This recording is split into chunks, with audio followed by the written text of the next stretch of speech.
So this is the spin-off to The Missing. We've got Tcheky Karyo back as Julien Baptiste. I got him as living in Amsterdam, but is he just visiting?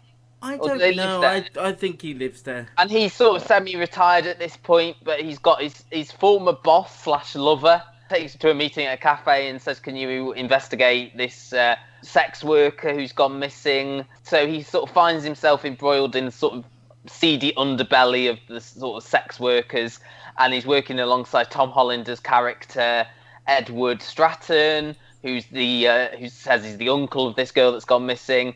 By the end of the episode, we see him solve the case, but then there's a sort of final twisty bit that sort of suggests that this is going to be an ongoing thing rather than just the story of the week.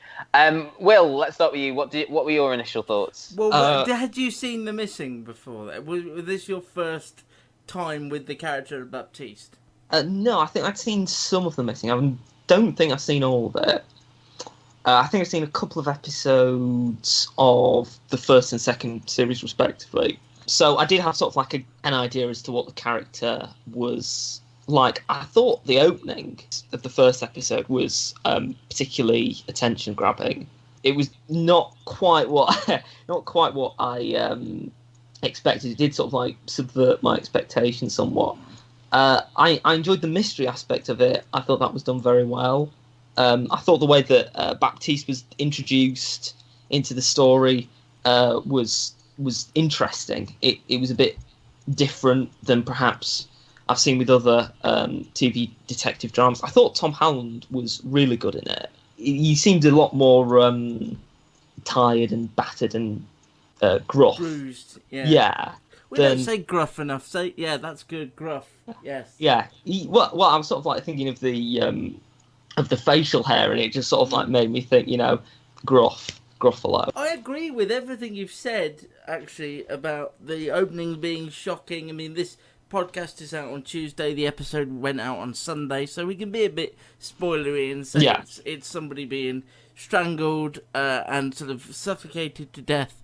And then, as Matt alluded to, there's a twisty bit at the end of the first episode, which I don't know we can discuss or not. But I was a massive fan of both series of The Missing.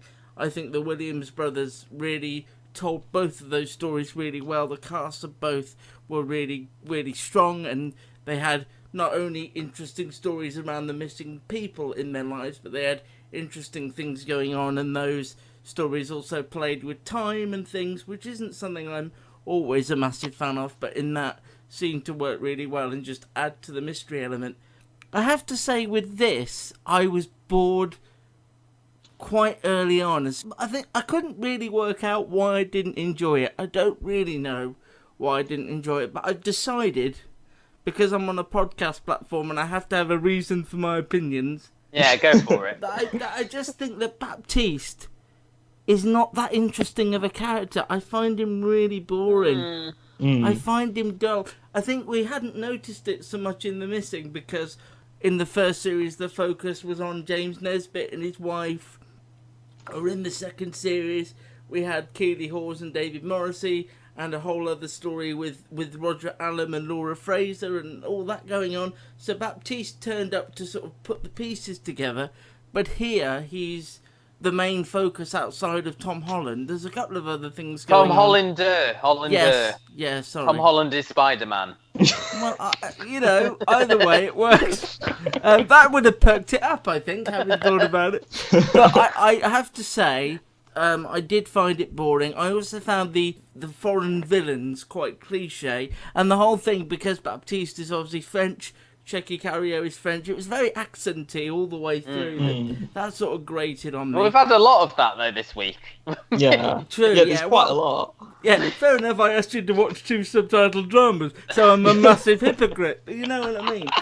The thing is, though, that twist, whilst intriguing, by the time it got there, I was so unengaged and had looked at the clock and the timestamp on the preview several times. Unless you tell me, either one of you or the internet goes, episode 2 is amazing, I've no desire to continue with Baptiste, and that's not something that gives me pleasure. I don't like knocking things down for the sake of it. Really, I don't.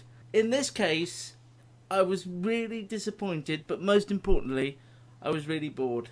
This is going to be my catchphrase, isn't it? I'm somewhere in the middle. How can you be in... Okay, yes, that is your catchphrase. We'll say goodbye to hello. Well, I'm somewhere in the middle of Middle. you really hating it and Will Okay. really enjoyed it. And I'm somewhere in the middle.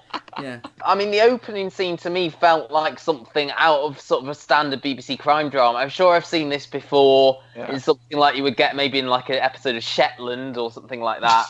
I would disagree when you said that he's not an interesting character. I think the scenes when he's on screen are the most compelling to me. I think Tcheky Karyo is an engaging screen presence.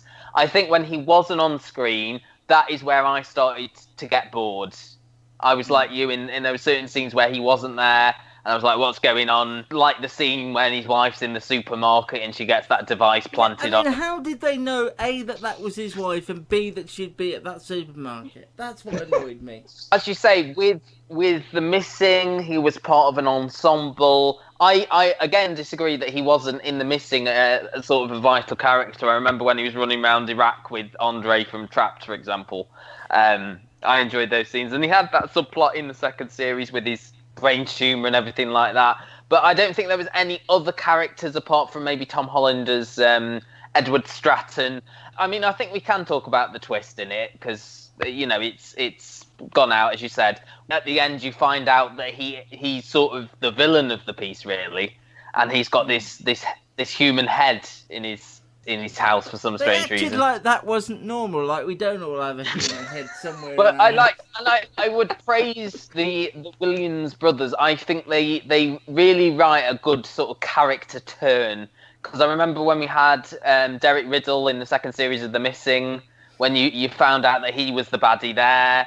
And I would say to a lesser extent Ewan Grufford as well in Liar. It did intrigue me enough to watch the second episode. I think I'm more leaning towards you in being underwhelmed, but I still think that final twist, because obviously he finds her at the end of the first episode, and I was thinking, well, if he's found her now, is it going to be a sort of crime of the week type thing? And then this thing, where we had that opening scene, is this just going to be the sort of thread throughout? But it looks like this Tom Hollander character, obviously there's something iffy with him, and I want to find out what it is. What did you think of the whole stuff with like the sort of the sex change of this sort of criminal boss that has now reformed his ways when he's become a woman? Oh crikey! I'd forgotten all about that. I was like, I thought you watched the Channel 4 documentary halfway through. I thought, to be honest, I was quite quickly quite disengaged, and there's little bits like the farmer and his dog find something. Presumably a body in the field of tulips. There's a whole load of sex workers or just people being trafficked in that are going to be playing a part. I would compare this to an episode of the BBC version of Wallander. I thought that actually as well. That was one of my thoughts. Where it looks good, but it's all one level. It never really picks up. And occasionally, when you got these little threads like the tulip, the body and the set piece where they're running around Amsterdam being chased by that guy and trying to catch him, and I like that bit. Okay, well, if we're just naming things we like, then that's not really a review.